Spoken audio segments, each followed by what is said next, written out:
Kolkata TV ডিজিটালে Bhaswati রয়েছে আপনাদের সঙ্গে।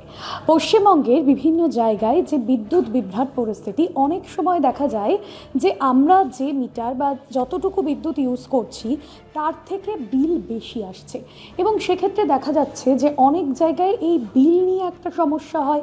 অনেকের অভিযোগ যে এই বিলের মধ্যেও নাকি অনেক ধরনের সমস্যা হয়, এবং এই সমস্যা মেটাতেই এবার 1000 টাকায় স্মার্ট মিটার রিচার্জ করলেই আপনি কিন্তু বেশ কয়েকটা সময় পর্যন্ত এই যে মিটারের ব্যবহার, স্মার্ট মিটার, সেটা যেরকম আপনাদের অনেকটা বিল এড়ানোর থেকে একটা পজিটিভ দিক রয়েছে, পাশাপাশি এই যে মাঝে মধ্যেই বিদ্যুৎ বিভ্রাট হয় তার থেকেও কিন্তু সুরক্ষা পাবেন।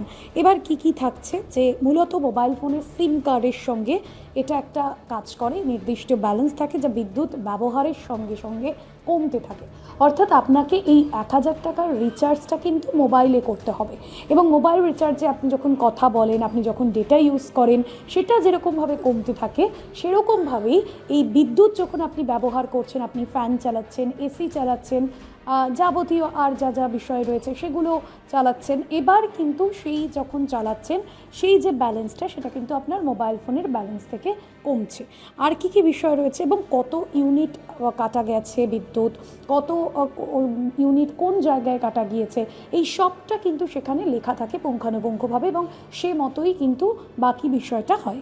এবার কি হচ্ছে, যে এইটা যদি ম্যানুয়ালি হয়, যেহেতু সবটাই যে সিস্টেমের মধ্যে দিয়ে হয়েছে তার জন্য ম্যানুয়ালি হওয়ার কোনো ভুল নেই, কারণ এখানে ম্যানুয়ালি হওয়ার কোনো ব্যাপার নেই, তার জন্য ভুলের কোনো ব্যাপার নেই। তবে এই যে স্বয়ংক্রিয় এবং স্বচ্ছ যে গ্রাহক বিদ্যুৎ দপ্তর উভয়েরই কিন্তু সময় এবং শ্রম বাঁচাচ্ছে। আর স্মার্ট মিটার আসার পরেই অনেক গ্রাহকরা তারা প্রথম দিকে অভিযোগ করেছেন যে টাকা কিন্তু দ্রুত শেষ হয়ে যাচ্ছে, কিন্তু সেটা সবটাই কিন্তু আপনার বিদ্যুৎ ব্যবহারের সঙ্গে তাল মিলিয়ে টাকা শেষের বিষয়টা সামনে আসছে। অর্থাৎ আপনি যত শতাংশ, যত ইউনিট বিদ্যুৎ ইউজ করবেন সেই মতোই কিন্তু আপনার ওই রিচার্জের টাকা কমবে। আর কি বিষয় রয়েছে, যে সাধারণ বাল্বের জায়গায় যদি এলইডি দেওয়া হয় তাহলে কিন্তু আপনার এই যে টাকাটা বা বিদ্যুতের যে খরচ সেটা কিছুটা হলে কমছে। অর্থাৎ আপনি ঘরে বাল্ব না লাগিয়ে এলইডি লাগালেন, তাহলে বিদ্যুৎ পুড়ছে অনেকটা কম, ইউনিট খরচ হচ্ছে অনেকটা কম, সেটা আপনার ক্ষেত্রে সুবিধে হচ্ছে। আর কি সুবিধে থাকছে, সেটা হচ্ছে যে মিটারে 1000 টাকার রিচার্জ করলে কতদিন পর্যন্ত এটা যেতে পারে, এটা সরাসরি কোনো উত্তর নেই, যদিও যেটা জানা যাচ্ছে যে আলো, পাখা, ফ্রিজ যতগুলো চলে সেখানে 1000 টাকায় 25 থেকে 30 দিন পর্যন্ত অনায়াসে চলে যেতে পারে। গরমের দিনে দেখা যায় যে পাম্পের জল আমরা নিয়মিত ব্যবহার করি, এসি আমরা নিয়মিত ব্যবহার করি, সেইটাও কিন্তু এই এসি ব্যবহারের সাথে, পাম্প ব্যবহারের সাথে গরমকালে মিটারের চার্জ বা মিটারে 1000 টাকার যে আপনি রিচার্জ করলেন সেটা কিন্তু কমতে থাকতে পারে। তবে আপনাকে একটা সিস্টেমেটিক ব্যবস্থার মধ্যে যেতে হবে, যে এত ইউনিট বিদ্যুৎ ইউজ করলে আপনি এত ইউনিট খরচ করবেন এবং সেখান থেকে কম দেখাবে।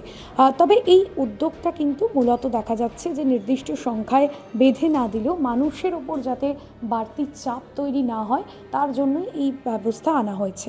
এবার বলা হচ্ছে যে শীতকালের ক্ষেত্রে কিন্তু আপনার এই যে সময়সীমা 1000 টাকা সেটা অনেকটা দিন পর্যন্ত চলবে, কিন্তু গরমকালের ক্ষেত্রে এই 1000 টাকা আপনার 10 থেকে 12 দিন চললো।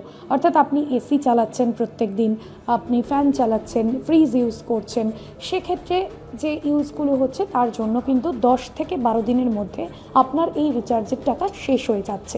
আর এই বিষয়গুলোকে মাথায় রেখে প্রত্যেকটা সিজন ওয়াইজ আপনাকে এই স্মার্ট মিটার ইউজ করতে হবে, এবং আগে থেকে আপনাকে দেখে নিতে হবে যে কত ইউনিট বিদ্যুৎ খরচ করলে 1000 টাকার মধ্যে সেটা আপনার কমপ্লিট হয়ে যাচ্ছে। আজকের বিষয় এখানে শেষ করব, তবে অন্যান্য আপডেটের জন্য দেখতে থাকুন কলকাতা টিভি ডিজিটাল।